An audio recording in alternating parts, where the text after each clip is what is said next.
Hi, my name is Peter Leahy. This is for IDS 401 Global Society with Professor Kashani. This is my final project on clean drinking water. The reason I chose clean drinking water is that, well, I looked at the topic list and clean drinking water was at the very top. No, I'm kidding. I picked it because clean drinking water is completely taken for granted in developed nations. Secondly, it's elementary to human life. You cannot live without it, and actually all life on the planet cannot live without it. It is and has been a ongoing global disaster. And fourthly, it impacts a lot of other issues. Number one, it impacts women's rights, it impacts education, it impacts public health issues, it impacts poverty, and lost economic activity, and natural resource management. This is without a doubt a globally significant subject. Okay, so before we even delve into the subject of who it affects and how it affects them, we need to just discuss water a little bit. So if you can imagine that if I took all the water in the world, including all the salt water, and I put that into an object the size of a basketball, so think about the size of a basketball, then I have my props here. If all the water in the world was a basketball, then this steel ball bearing would be all the fresh water in the world. And then if this steel ball bearing was all the fresh water in the world, this little tiny, I don't know if you can see that, there it is, this little tiny BB ball bearing would be all the drinkable fresh water in the world. So the thing is, how does water get dirty and how does the drinkable drinking water get dirty and become undrinkable? Okay, in industrialized nations that are developed, that have good water resources, the two most common causes of pollution are agriculture and industry. And by far, agriculture causes far more problems than industry. Industry usually gets more attention because it's always methyl, ethyl, bad stuff, chemical that they put in the water, and it seems very exotic, but actually more problems in developed nations, of course, with by agriculture from phosphorus and nitrogen. In the undeveloped world, lack of sanitation and clean water being contaminated by sewage is the biggest problem. Okay, so the definition of clean drinking water is real simple. Water that is clean of toxins and pathogens, basically chemicals and bacteria.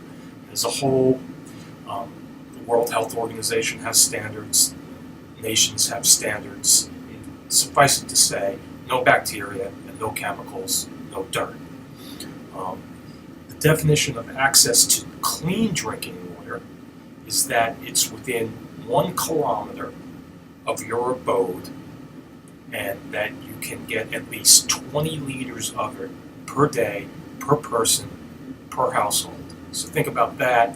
And then the regions, this is the biggest problem. It affects approximately 700 million to a billion people worldwide don't have clean access to drinking water. And the places that is all of Africa.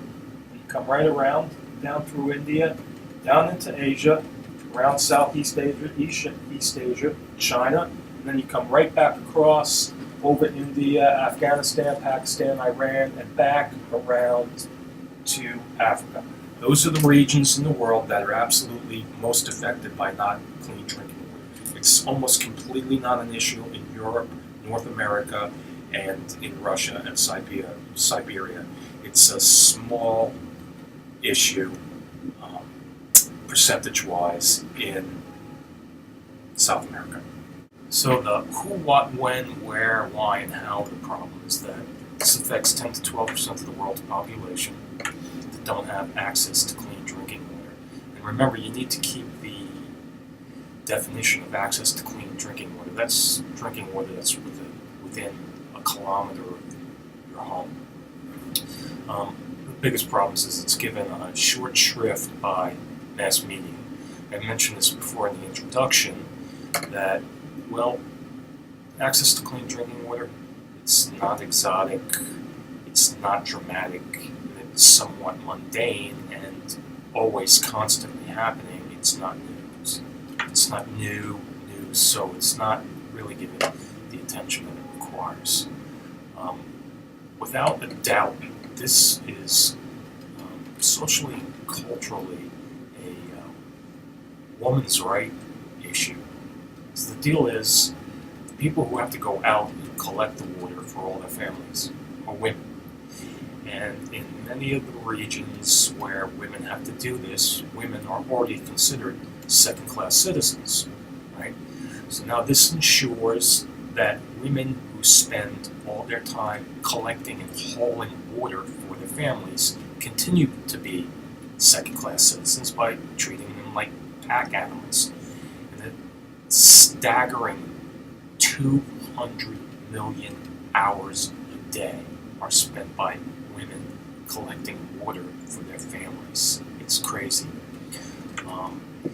If it's a woman's rights issue, then it also becomes a children's issue. Women take care of children. If they're not taking care of children because they're collecting water, and then shortly when the children become of an age where they can haul water, they also become water haulers, second-class citizens. Plus, then the children are not in school, so it becomes an education issue, right? So now we have women and children suffering because they do not have fresh water and they spend all their time collecting water.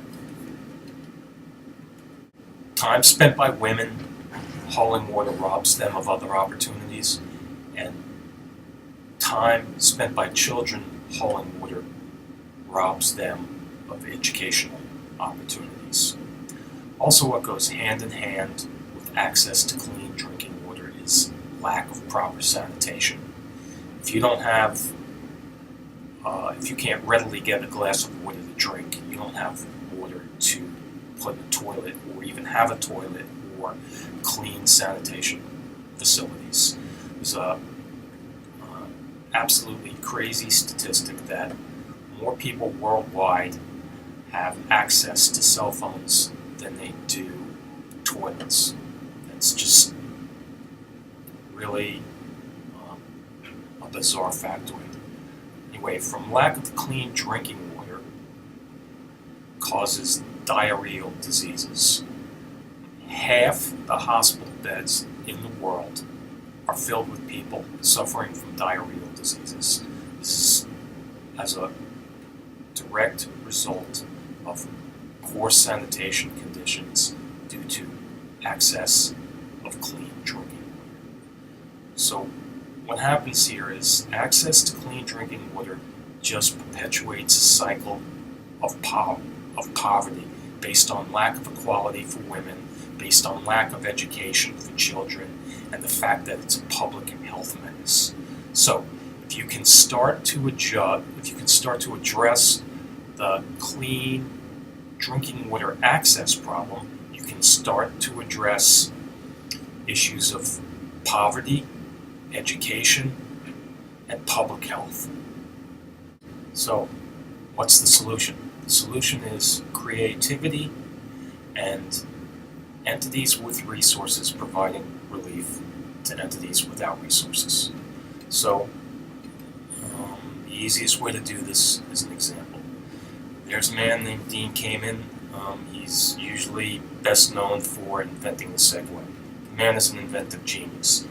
He's invented a device he calls the slingshot that takes dirty water and turns it into clean water with very little energy.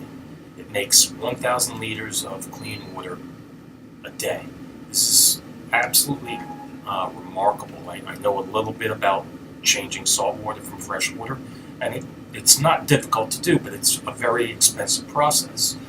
Mr. Kamen's device takes very little energy. So he took his device, went to Coca-Cola. Coca-Cola teamed up with him, and they put it in a container that they call an eco center. And now Coca-Cola has taken their eco centers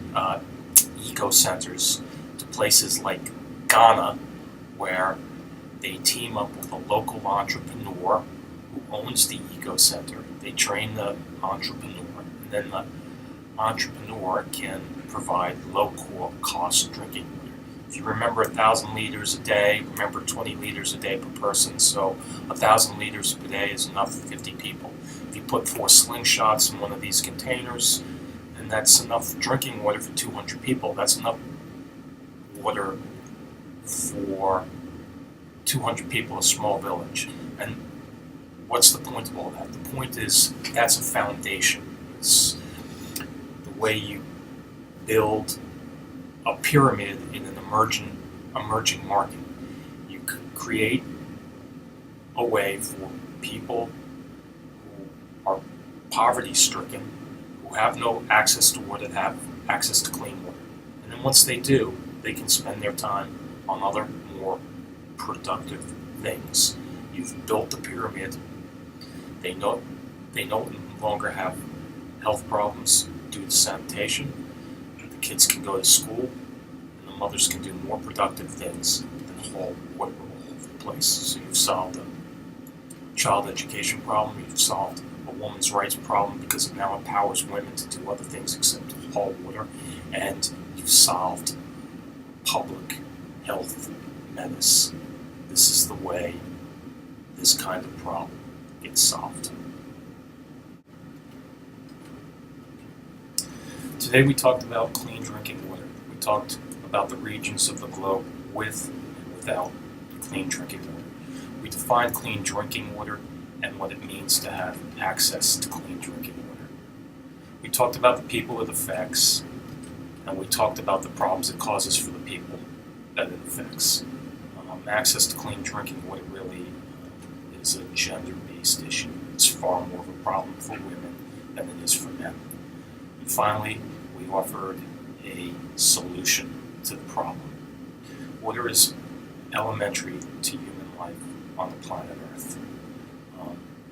People without access to clean drinking water are not the enemy.